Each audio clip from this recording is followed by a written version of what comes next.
He had a place, he had a name, but he never stayed.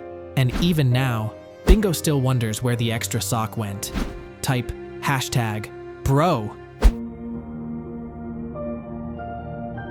If you believe some love never loses its place, even when someone never stays long enough to fill it, the brother. She can't remember, but still misses. What if the sibling you miss is someone you never even met? Bingo doesn't talk about it, because no one ever told her, but the ache is there. In her drawings with one extra hand, in the games where she always makes room for someone else. She doesn't know she had an older brother, but her heart remembers. Now what's a game that only needs bingo? Have you ever missed someone so deeply, even when no one around you spoke their name? That's the quiet wound many families carry. Unspoken trauma, sibling grief, emotional healing for families. Children don't need the full story to feel the empty chair. Bingo once asked, "Was I ever the youngest?" Bandit froze. Chili blinked fast. No one answered. She draws a tall puppy in her sleep journal. Names it Leo. When asked who it is, she shrugs. "I don't know. He's just always there." I just miss my sister. I know. What if Bingo doesn't just imagine her brother? What if their bond exists beyond memory? Through continuing bonds theory? What if she feels safe not because she's alone, but because someone's always been beside her? If this is true, then love doesn't need a lifetime to matter. It just needs a place, a name, and the heart of a little sister who's been loving all along. But what happens when Bingo does remember something? A voice, a balloon, a question Chili never wanted to hear. Why didn't he get to stay? The moment Bingo remembers the baby they lost. What if Bingo wasn't supposed to remember him, but did? It starts with a balloon, blue, floating in the clouds outside a store. She stops walking. She stares, and quietly says, "That was for him, wasn't it?" I wish you didn't have to work. That's what grown-ups do, I'm afraid. Bandit freezes. Chili covers her mouth, because sometimes children remember what we thought we hid too well. Have you ever had a child say something they shouldn't know, and somehow it shattered your heart?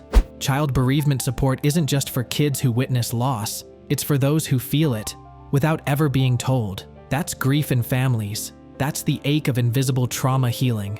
Bingo finds a small hat in the back of a drawer. It's not hers. She holds it like a memory, then asks, "Was I ever supposed to be the little one?" No one answers. Bandit's eyes water as he rubs the back of his neck. What if Bingo's dreams in sleepy time aren't dreams at all?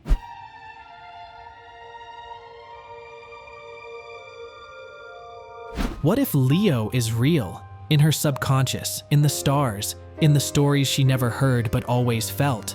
That's not make-believe. That's the language of grief children speak fluently, if we listen. If this is true, then Bingo isn't broken by the loss. She's more whole than ever.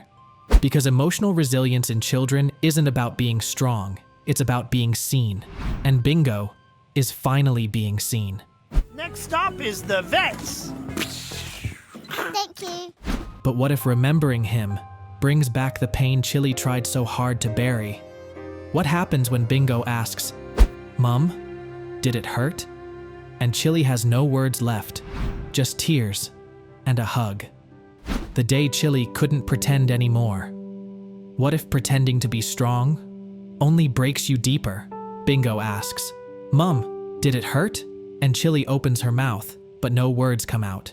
Just a quiet breath, a hand to her chest, and then the tears she never meant to show. Oh, Bandit, that's a new low. I didn't do it. Why doesn't anyone believe me? Not because she's weak, but because this is parenting after loss. The version no one talks about. Have you ever smiled so hard your face hurt, just to stop your child from seeing you cry? That's mindful parenting in grief. That's emotional intelligence for kids in action, letting them feel without being crushed by it. That's the difference between covering pain and healing family dynamics. Chili walks past Bingo's drawings and pauses at one. It's a family of 4. But this time, Bingo added a tiny 5th figure in the sky, labeled Leo. Chili places her hand on it.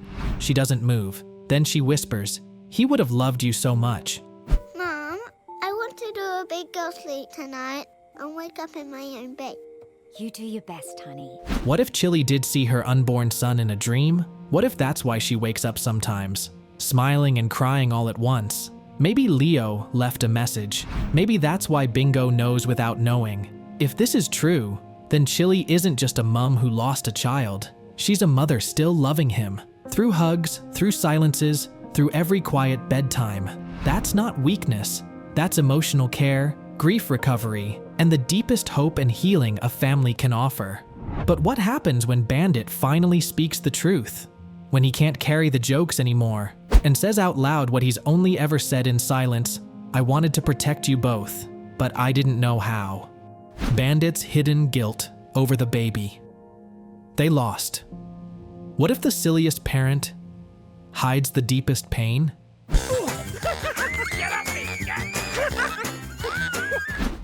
Bandit always has a joke, always something to lighten the room, but sometimes he walks away first, because when Bluey asks, "Why don't we have a baby anymore?"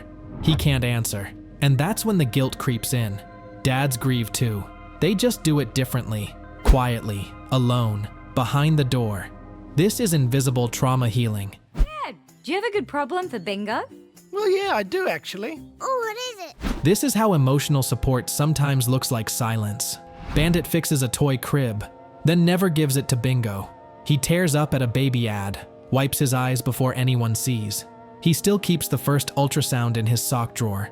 What if Bandit's goofiness is a shield? A dad-shaped armor to protect his family from the storm inside him? If this is true, Bandit doesn't need to be perfect. He just needs to let someone see behind the smile. Wow, there's just so much to learn. Because family healing only happens when everyone's heart is allowed to hurt. But what if Bingo sensed it all along? What happens when the youngest member of the family becomes the one who speaks what no one else could? The day Bingo said what everyone else was afraid to. What happens when a child finally speaks the truth?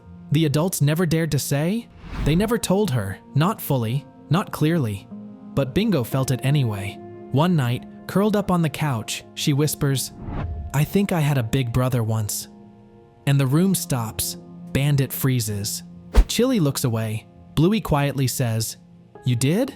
No one answers. Oh, Dad, I like wheelbarrows.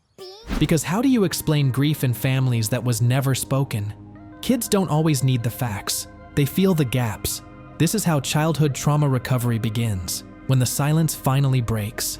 And sometimes, the smallest voice carries the deepest truth for family healing. Bingo keeps drawing a fourth figure. She whispers into pillows, "Good night, big brother." She leaves snacks for someone who never shows up. What if Bingo met him in a dream, and that was enough to believe? What if some bonds are born through imagination, not memory? If this is true, then Bingo wasn't just brave, she was ready. Because sometimes, I'm sorry, Dad. I'm sorry, Bluey. healing family dynamics start with the only person who doesn't know how to lie. But what if that moment opened a door the parents had locked? What happens when Chili finally speaks the truth she's kept buried since the day they said goodbye? The day Chili finally spoke the truth. What if the truth was love that never got to be spoken? Chili never forgot. Not the due date, not the dream, not the name, but she kept it quiet to protect everyone else. Until Bingo asked, "Did he have a name, Mum?"